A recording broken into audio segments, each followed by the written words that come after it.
Good evening, and welcome back to CMST 315, Voice for Broadcasting.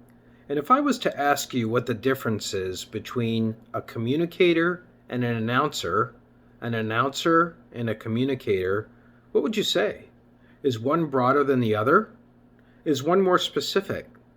Is one more related to an occupation? Well, that's what we're going to take on in this first chapter. We're talking about a communicator versus an announcer. We're taking on chapter 1. And chapter 1 is called Communicating on Air. And we're going to handle it tonight by an instructor video that I've pre-recorded so that you can stop and start the video. That's the beauty of broadcasting when you record it. You can stop and start it. So I've decided to deliver the content for this course in different formats.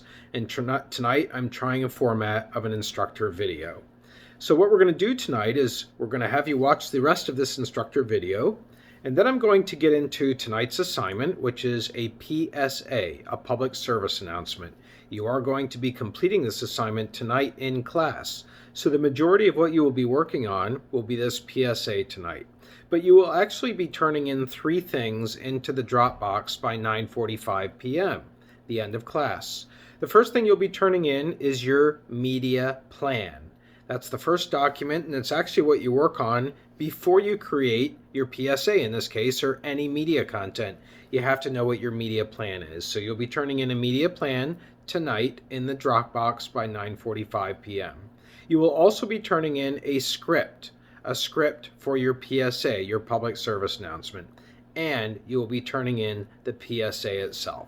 So we'll be talking about that by the end of the instructor video. For now, though, let's move into talking about what makes an announcer. Well, let's talk first by introducing the author for this book. His name is Philip Thompson, and he's a professor at West Chester University. And if you read the preface to this book, you will see that he has extensive experience as a radio and a television announcer. So I've selected this book based on his own personal approach to this field, which involves starting out in this chapter talking about what is an announcer. What is an announcer? An announcer is not an occupation so much as it is a talent. If you're an announcer, you have a talent. It's either a talent that you have been born with, so to speak, or it's a talent that you have developed.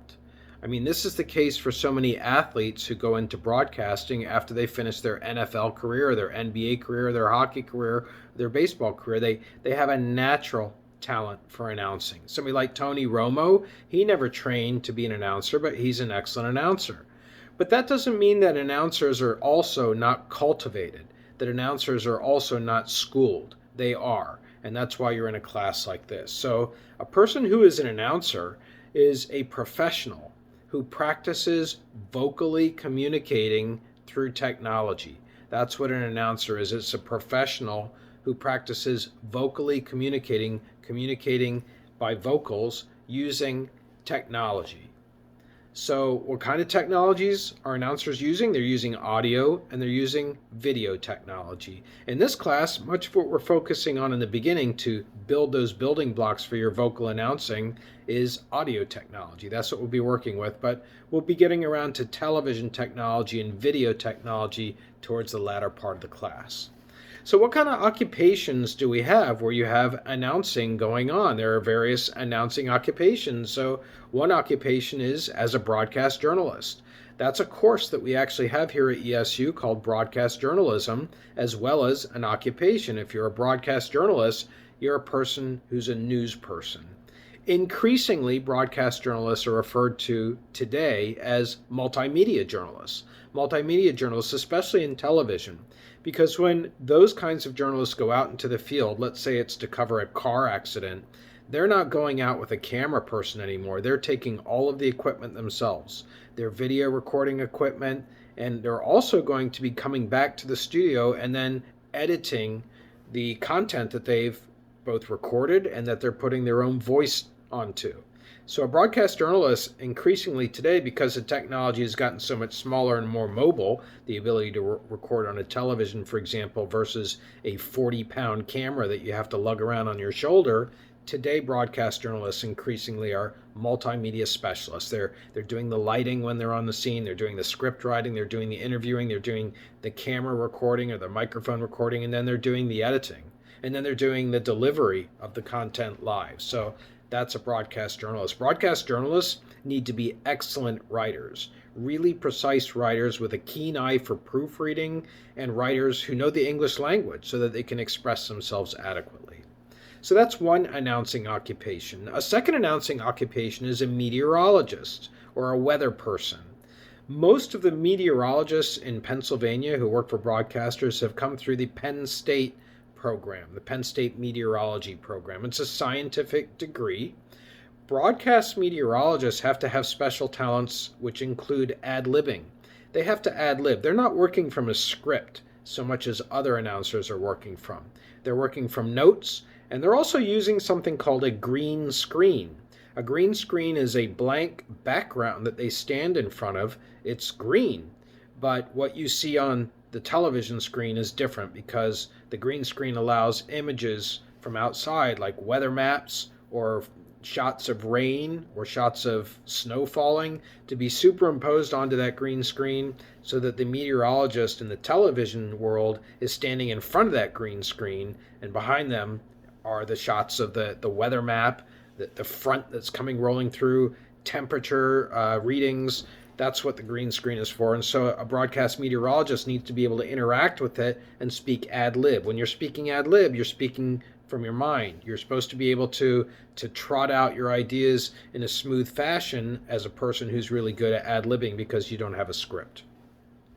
Next up, as a professional, a profession for announcing is the podcaster, a growing profession, the podcasters. Podcasters often don't think of themselves as announcers. They think of themselves as stars or conversationalists, but they are in fact announcers as they pioneer this new medium, working out of their own homes and working by getting sponsors. A lot of podcasters bring in sponsors and sponsorships so that they can try and monetize their channel, so that, in other words, they can try and make money from their channel.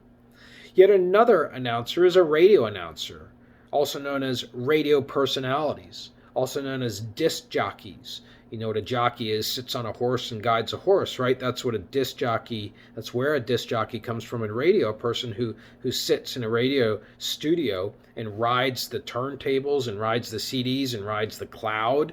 I mean, it's all different technologies that radio announcers use to play back their media from, but it's all getting around the same idea that they're kind of a host, a personality. And so radio interviewers, radio personalities often are engaging in banter with their audience members, back and forth, making fun of, teasing. And they're also news reporters. They often have to report news. They often have to be salespeople. They will do live advertisements on the air. And of course, they have to be knowledgeable about music if you're in an area of disc jockeying that has to do with a music format on your radio station. Many radio announcers, in fact, many professional TV announcers as well, they get their start in college radio, like WESS Radio. So it's yet another reason for you to join the radio station and have your own radio show, or to do other kinds of work for the radio station in the various departments that we have at WESS Radio. The last announcing position that we want to talk about are sports announcers. Sports announcers, we've got several types. We've got play-by-play announcers. They are calling the game.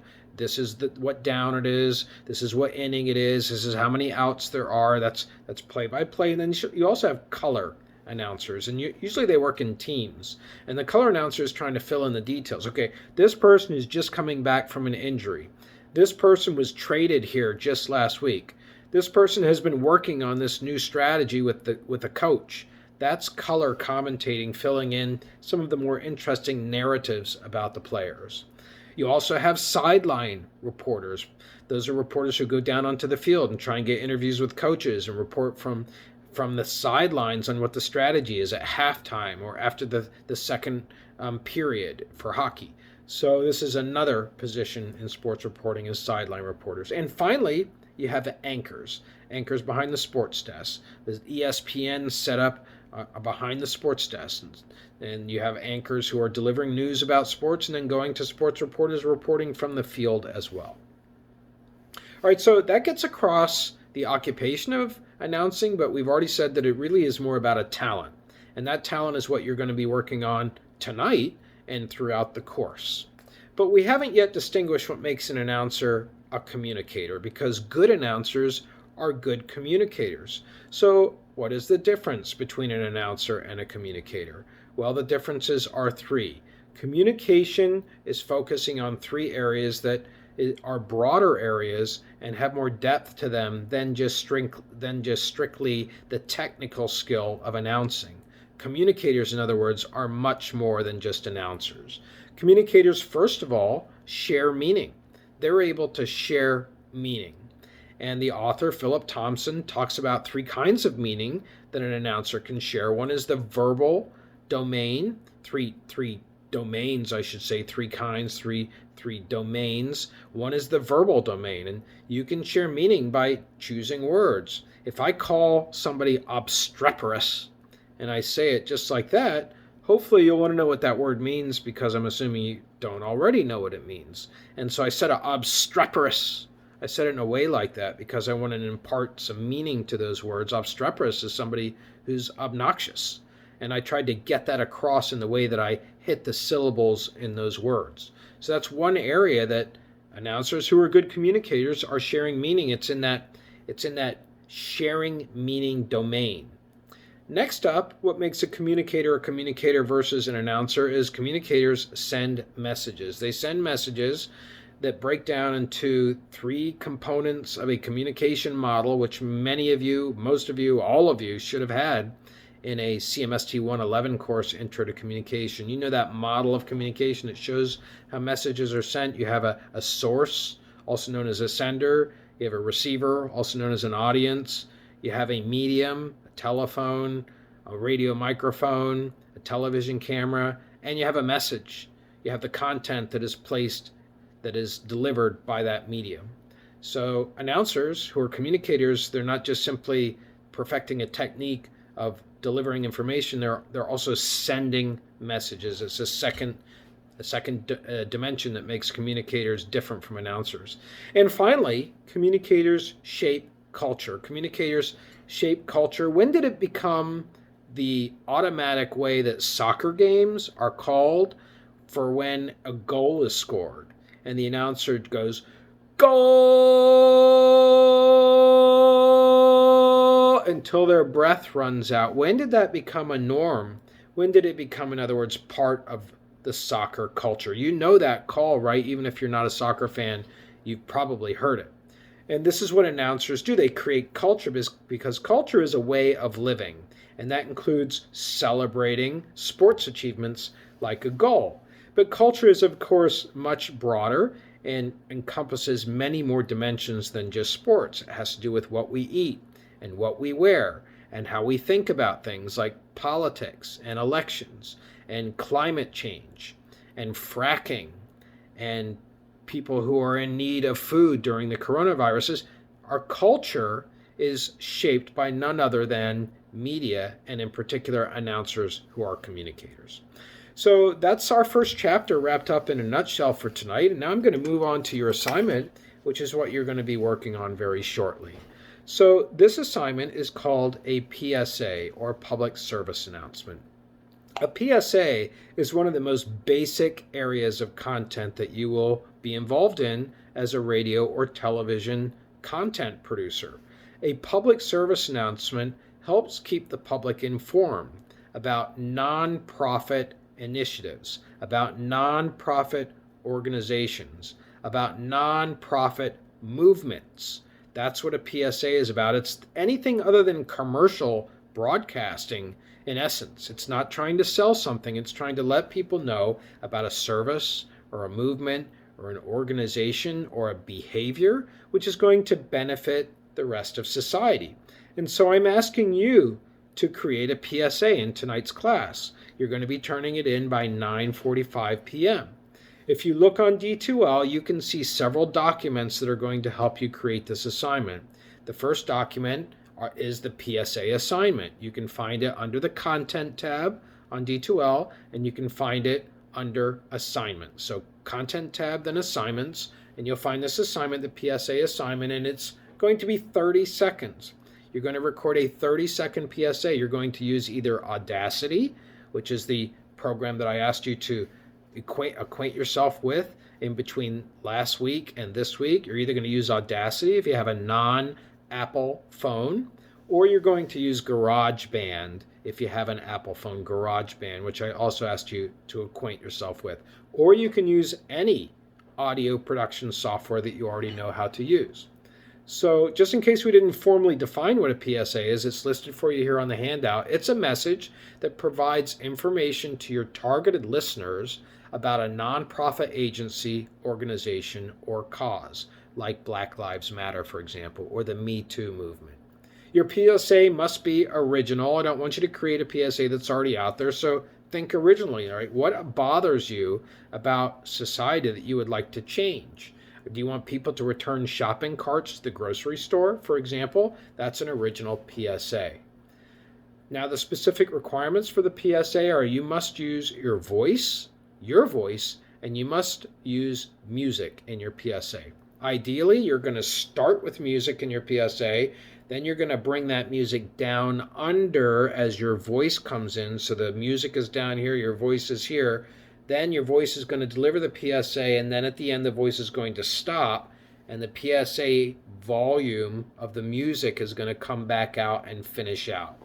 So music to start, then voice and music, and then just music to end. Now, one of the most common rookie mistakes that some people make when they create a PSA is they chop off the ending trying to get it to exactly 30 seconds. So the ending just ends. We call it a cold ending. We want to have a smooth fade in of the music, and we want to have a smooth fade out of the music. So keep that in mind when you're producing your PSA tonight. And if you're asking, does it have to be 30 seconds? Yes, it has to be exactly 30 seconds. That's the way that broadcasting works. Okay, so you're turning in your PSA tonight in the Dropbox. But before you turn in the PSA, you're going to create your media plan. Your media plan is always done before the PSA, so that's what I'm going to talk about now. What is a media plan? A media plan helps you get to know your audience so that you can create content that is of interest to the audience. You don't want to be creating a media plan that is for an audience that you're not going to reach with your content. So in order to get you thinking about what are you going to put in your content, what kind of tone are you going to use in the content, what kind of words are you going to use, what music are you going to use, you have to get to know your audience, and that's what a media plan is all about. So if you want to bring that up, that's the next item on D2L that I want you to take a look at. It's under the Content tab. It's your media plan. And starting from the top, a media plan has a purpose, and that is to help you focus your project, the content that you're creating, on achieving a particular interpretation and reaching a target audience. Your media plan must include 4 items. So let's go over those now. The first is the title of the project. So your title is going to be PSA on returning shopping carts, or PSA on recycling batteries, or PSA on whatever it is. You want to have that as your title. That's the first element for your media plan. Then comes the second component, and that is your media outlet. The media outlet has to do with where you're going to distribute your PSA. So in this case, we're looking at a radio PSA. So we want to know what kind of a radio format your PSA would best be aired on. Would it be best aired on a classical music format, a top 40 format, a hip-hop format, a talk radio format, a sports show format? This is what you need to decide, because that format will have a specific audience. And then secondly, as part of your outlet, you need to talk about the market area for your PSA. Are you going to be getting this PSA out in a big city like a Philadelphia or a New York? Or are you looking for the PSA to be aired in small towns in rural America or suburbs? Are you looking for your PSA to be aired in the suburbs? So you can identify that as the second component of your media plan. Now we come to the third component, which is called the target audience. Many students continuously make the error of stating when they develop their media plan that they want their PSA or whatever it is that they're working on to be for everybody. It's for everybody. No, it's not. That's not broadcasting. Broadcasting is always targeted towards an audience. Now, it's understandable if you create a PSA or later a commercial, a radio commercial, you of course want anybody who wants to hear it. And you want it to impact as many people as possible. But that's idealism. That's a rookie move. We always have a very specific idea of our audience, even if we're wrong. That's what helps us create our content. So let's talk about how we get our audience to be specific. The first thing that we identify are demographics of the audience. Demographics are facts about the audience. Now, there are different categories of facts. You can have age and gender, for example. Those are known as the golden demographics in broadcasting because they are the demographics that are said to tell the most about the audience. So they are the most studied demographics, age and gender. So when you are doing age for your PSA, don't just say children. I need a specific age, 5 years old to 13 years old. Don't just say adults. Is it 18 to 35? Is it 18 to 45? Is it 35 to 54? People have very specific tastes that change as they age. So you need to be as specific as possible with your demographics. You can do age, you can do gender, but we're also interested in other things like people who return shopping carts. If that's your PSA, what it's about, that's not everybody, right? Not everybody shops at grocery stores. Not everybody in every age. Senior citizens, for example, 70 and above, they may have somebody else doing their shopping for them. So be as specific as you can, and that may include the place of residence. People living within 5 miles of a grocery store, for example, or people living in a house or an apartment. That's what residence is all about. There are other demographics that you can take a look at. I've listed just a couple here, like income, the amount of money that people make, or education level. Are you trying to reach people who have a high school education or a college education? There are more. You can do ethnicity. You can do religion. You can do all kinds of other facts about the audience. That's what I want you to think about. Are there any relevant facts that you want to try and have present in your audience? And that's going to help you then create the content for your PSA. Now, the second component of the target audience are these psychographics. These are even more difficult to identify because psychographics are the audience's feelings, beliefs, and behaviors before they hear your PSA. They are how people are predisposed. I'll give you an example. If you ask a sophomore or a junior or a senior who is here at ESU during the regular semester, if we're not in a pandemic, what they think about parking on campus, odds are they're going to have a different psychographic than a freshman. The psychographic of a sophomore, junior, and senior is going to be parking is a hassle. I have to park way up by the library because there's nothing down campus for me. But freshmen, they're probably going to say it's no big deal. Why? Because they don't have a car. They don't have a car unless they get special permission. So because of their demographic, 18 years old and being a freshman, they have a psychographic, not really caring about parking on campus, that is going to be different from somebody who is a sophomore, junior, or senior. So psychographics are about what people like. What do people like to do? And how does that make them open to your PSA? Or what do they dislike? What do they don't like about life that also makes them open?